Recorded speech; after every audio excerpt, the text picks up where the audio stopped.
Good morning, Philippines. This is Mike Padua, and we are back to our latest analysis for this Tuesday to Thursday, August 2 to 4, 2022. And this is our English version, brought to you by Typhoon2000.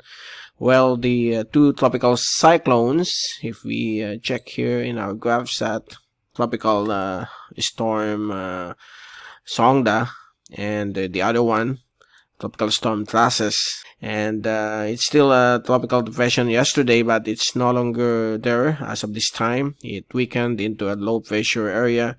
Both of this system has drawn the Southwest Monsoon, bringing some heavy rainfall in various sections of the country during the weekend, but right now it's starting to go back to normal tropical weather.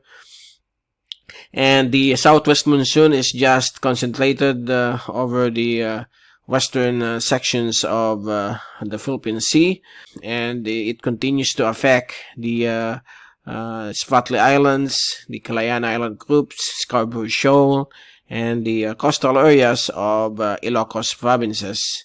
And in the next few days, there is a cloudiness here that will be left behind, which is likely to become another low pressure area in the next couple of days.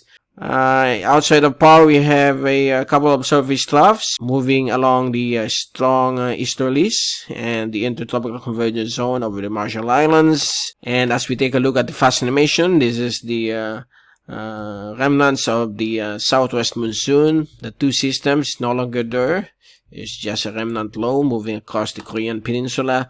So these are clusters of cloudiness that were left behind from the monsoon, and it's likely to develop another low pressure area over the southern portions of Taiwan Strait, and it's likely to track towards southern China within the next 48 hours. So we're going to observe that.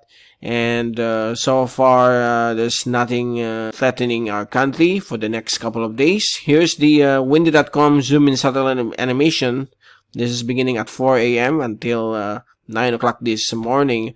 There are some thick cloudiness generated by the remnants of the monsoon, which is standing by over the eastern coastline of Luzon, but it's expected to weaken for the next few hours. But in the afternoon, there will be new thunderstorms that will be affecting various sections of Luzon and also over the Visayas and the Mindanao area. Here's the remnant of the Southwest Monsoon, but still there, bringing some winds and occasional rains over the open seas of the West Philippine Sea, including the South China Sea area. And here's the rain forecast for the next 3 days until Thursday. So as you can see here, by this afternoon, we could expect again isolated rain showers and thunderstorms across Luzon, including portions of the Bicol region, Calabarzon, small areas of Visayas, and becoming more severe over Mindanao because of local convection. And on Wednesday afternoon or tomorrow afternoon, another round of thunderstorms will be expected across Luzon, particularly Ilocos region, those areas that has been devastated by the magnitude 7 earthquake, and also some thunderstorms over other sections of central and southern Luzon, including Metro Manila, various sections of the Visayas, particularly eastern Visayas, and also Mindanao and portions of Palawan. And on Thursday afternoon, some areas of Luzon will also have isolated rain showers of thunderstorms becoming more frequent over the Bicol region and eastern Visayas because of a possible surface trough from the Philippine Sea that is moving right now over the Marianas and Micronesia. And also some thunderstorms over various sections of the Visayas, Mindanao, and Palawan. So these are the rain bands generated by that potential LPA that will be forming in the next couple of days. And here's the rainfall accumulation forecast until Thursday. As you can see, most of the rainfall are concentrated over the northern portion of the West Philippine Sea. Also over northern and central Luzon, including Metro Manila, portions of northern Bicol, Mindoro, Visayas, and Mindanao. So these are the usual La Niña-induced thunderstorms that we are experiencing, even though the Southwest Monsoon has weakened for the past 24 hours. Here's the forecast on the pressure and winds from the European model from windy.com.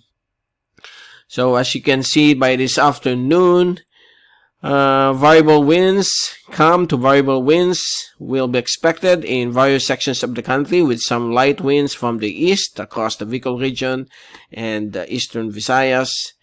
And by tomorrow afternoon, Wednesday, variable winds, calm conditions will be expected again across the various sections of the archipelago. And here comes the LPA that we are expecting to form in the next 24 to 48 hours, and it's likely to move towards the vicinity of Hong Kong. Okay, and let's take a look on Thursday morning. There you go. The LPA, if it undergoes a rapid intensification, it could become a tropical depression. So we are going to wait and see what will be the outcome in the real scenario. And it will make landfall over Hong Kong area on Thursday afternoon. So there will be another enhancement of the Southwest Monsoon across the West Philippine and South China Seas, including the Spratlys and the Scarborough Shoal, Calayan Island Group as well. And some light winds over Palawan and the Sulu Archipelago come Thursday afternoon. Across the Philippine Islands, calm to variable winds will be expected with some usual afternoon or evening rain showers and thunderstorms. And so far, that's the latest for this Tuesday, and we will return on Thursday to give you more updates. Don't forget to subscribe to our channel, MrTyphoon.tv, or youtube.com/Mr. Typhoon for the latest update, and click always on the like button if you like this video, as well as our Facebook page, MrTyphoon.com, or www.facebook.com/Mr. Typhoon for the latest information on tropical cyclones. So there you go. See you again on Thursday. This is Mike Padua. Stay safe always, and hope you have a great day.